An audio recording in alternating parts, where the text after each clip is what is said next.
দর্শক, জামাতের আমির মজার একটা কথা বলেছেন আজকে।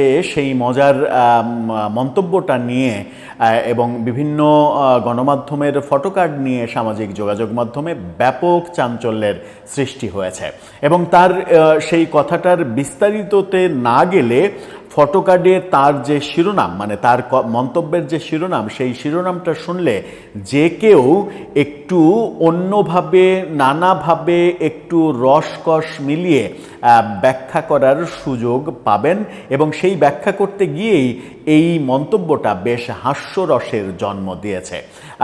জামাতের আমির আওয়ামী লীগ সম্পর্কে যেটা বলতে চাইলেন সেটা মূলত হচ্ছে যে আওয়ামী লীগের উপরে নির্বাচন চাপিয়ে দেয়া যাবে না, কারণ আওয়ামী লীগ নির্বাচন করতে চাইছে না। সেই ব্যাপারটাকেই যেভাবে তিনি রস লাগিয়ে বলেছেন সেটা বেশ চটকদার একটা মন্তব্য হিসেবেই প্রতীয়মান হয়েছে গণমানুষের কাছে এবং সেটা নিয়ে সামাজিক যোগাযোগ মাধ্যমে ব্যাপক লেখালেখি হচ্ছে, ব্যাপক স্ট্যাটাস শেয়ারের ঘটনা আমরা দেখছি। কি বললেন মূলত জামাতের আমির আওয়ামী লীগ সম্পর্কে, তার এই মুহূর্তে ভাবনাটা কি? অনেকে বলেন যে আওয়ামী লীগের সঙ্গে জামাতের এক ধরনের ব্যাকডোরে আঁতাত হচ্ছে এবং সেই আঁতাতের ফলে বিএনপি আগামী নির্বাচনে বিপদে পড়ে যেতে পারে। সেরকম মুহূর্তে জামাতের আমিরের এই মন্তব্যটা বেশ গুরুত্বপূর্ণ ভবিষ্যতের ব্যাপারগুলো বুঝে ওঠার জন্য। সেই ব্যাপারটাই আলোচনা করে বোঝার চেষ্টা করব এই ভিডিওতে। থাকবেন পলিটিক্স টিভির নিয়মিত আয়োজনে।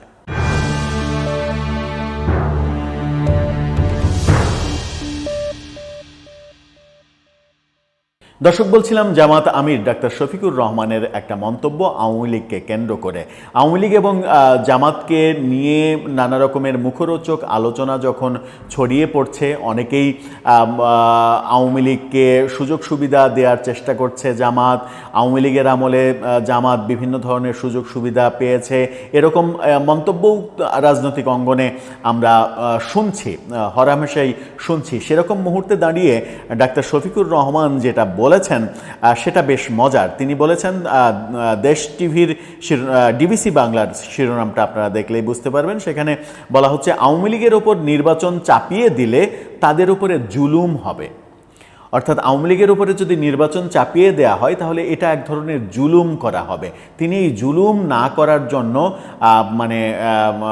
অনুরোধ জানিয়েছেন কিংবা প্রস্তাবনা দিয়েছেন যে এই জুলুম করা যাবে না, তাদের উপরে নির্বাচনটা যদি চাপিয়ে দেওয়া হয় এটা এক ধরনের জুলুমের শামিল হবে। কি বলছেন তিনি মূলত?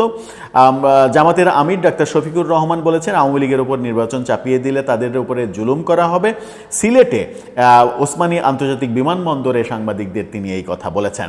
জামাতের আমির বলেছেন আগামী নির্বাচনে আওয়ামী লীগের থাকার কোনো সুযোগ নেই। মানে একবার বলছেন চাপিয়ে দিলে জুলুম হবে, আবার বলছেন আওয়ামী লীগের কোনো সুযোগ নেই, কারণ আওয়ামী লীগ নিজেই নির্বাচন চায় না, তাদেরকে নির্বাচনে যুক্ত করার প্রশ্নই আসে না। সুতরাং আওয়ামী লীগ যেহেতু নির্বাচন চায় না, সেই ক্ষেত্রে নির্বাচনের প্রশ্নই আসে না, তিনি এটা বলছেন। আবার তিনি এটাও বলেছেন যে আওয়ামী লীগ তো নিজেই নির্বাচন চায়নি।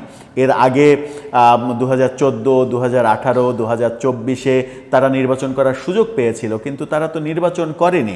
সেটাকে তো নির্বাচন বলা যায় না।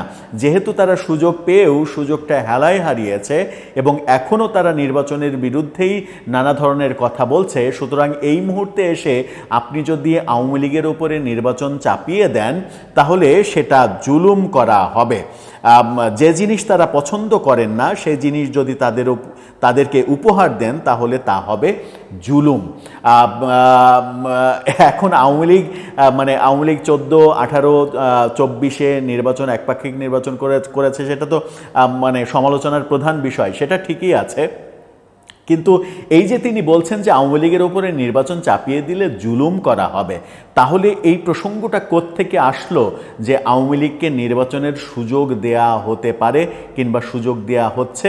জামাতের আমিরের এই মন্তব্যের মাধ্যমে কি এটা বোঝার একটা সুযোগ তৈরি হয় যে আওয়ামী লীগকে নির্বাচন করতে দেওয়ার, যেটা আমরা একাধিক ভিডিওতে বলেছি যে শেষ মুহূর্তে আন্তর্জাতিক চাপের কারণে সরকার আওয়ামী লীগের কার্যক্রমের উপরে যে নিষেধাজ্ঞা নিষেধাজ্ঞা, সেই নিষেধাজ্ঞা তুলে নিতে পারে, নিবন্ধন স্থগিতের ঘটনাটা বাদ দিতে পারে, নিবন্ধন আবার মানে সচল করতে পারে এবং বলতে পারে যে আওয়ামী লীগের নির্বাচনে অংশগ্রহণ করতে কোনো অসুবিধা নেই। এবং আন্তর্জাতিক অপরাধ ট্রাইব্যুনালে শেখ হাসিনার বিচারের রায় ঘোষণার পরে এরকম ঘটনা আমরা যদি দেখি রাজনীতিতে এবং সরকারের এই ঘটনা উদ্যোগ নিতে যদি দেখি, তাহলে অবাক হওয়ার কিছু থাকবে না।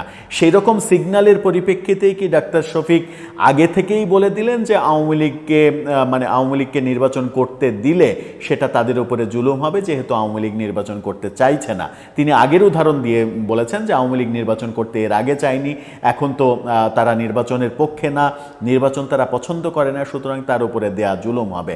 আমার মনে হয় যে তার কথা থেকে একটা তথ্য আমরা পেতে পারি, সেই তথ্যটা খুবই গুরুত্বপূর্ণ। এবং জামাত ইসলামকে যেহেতু সরকারের বেশ ঘনিষ্ঠ মিত্র হিসেবেই আমরা জানি, সেহেতু জামাতের আমির যখন এই কথা বলেন যে আওয়ামী লীগের ওপরে নির্বাচন চাপিয়ে দিলে জুলুম হবে, এই কথার ভেতর থেকে আমরা বোধহয় তথ্যটা বের করে আনতে পারি যে আওয়ামী লীগকে নির্বাচনে অংশগ্রহণ করতে দেয়ার আলাপ আলোচনা এবং বাস্তবতা তৈরি হয়েছে, চলছে এবং সেটা বাস্তবায়ন হওয়ার সম্ভাবনাও আছে।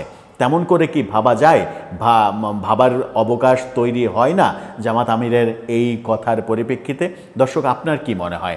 একটা সিগন্যাল কি তিনি দিয়ে দিলেন? আবার আরেকটা কথাও হতে পারে যে নির্বাচন যদি আওয়ামী লীগ করে তাহলে জামাতের লস, রাজনৈতিকভাবে জামাতের লস। যদি নির্বাচন আওয়ামী লীগ না করে তাহলে একদিক থেকে জামাতের লাভ হতে পারে যদি ব্যাকডোরে আওয়ামী লীগের সঙ্গে তারা কোনো সমঝোতা করতে পারে। কারণ আওয়ামী লীগের নেতাকর্মীরা, সত্য কথা যদি বলি, তাহলে বিএনপির ওপরে গত 15 মাসে বিএনপির লোকজনের ওপরে তারা অনেক বেশি খ্যাপা। জামাতের সঙ্গে তাদের ঐতিহাসিক দূরত্ব থাকলেও গত 15 মাসের বাস্তবতায় বিএনপির ওপরে বরং তারা বেশি খ্যাপা, বরং জামাতের উপরে একটু বেশি হ্যাপি। কারণ বহু জায়গায় এরকম নজির তৈরি হয়েছে যে বিএনপির নেতাকর্মীরা আওয়ামী লীগের নেতাকর্মীদের নির্যাতন করেছে কিংবা মামলা দিয়ে তাদেরকে বাড়িছাড়া করেছে। সেই ক্ষেত্রে জামাত বরং আওয়ামী লীগের নেতাদের বিভিন্নভাবে আশ্রয় প্রশ্রয় দেয়া, শেল্টার দেয়া, এই ঘটনাগুলো দেশের অনেক জায়গায় ঘটেছে। এবং জামাত, যে কথাটা আমি বারবার বলি, জামাত ডে ওয়ান থেকে নির্বাচনের কৌশলে, নির্বাচনের ভোটের রাজনীতি যাকে বলে, সেই ভোটের রাজনীতিতে সচেতন ছিল, যেটা বিএনপি ছিল না। সেই কারণেই বলা যেতে পারে যে আওয়ামী লীগ যদি নির্বাচন না করে সেখানে বরং জামাতের লাভ, আওয়ামী লীগ নির্বাচন করলে জামাতের লস হওয়ার সম্ভাবনাই বেশি। সেই প্রেক্ষাপটটা বিবেচনা করেও আপনার মন্তব্য করতে পারেন আমাদের কমেন্ট বক্সে।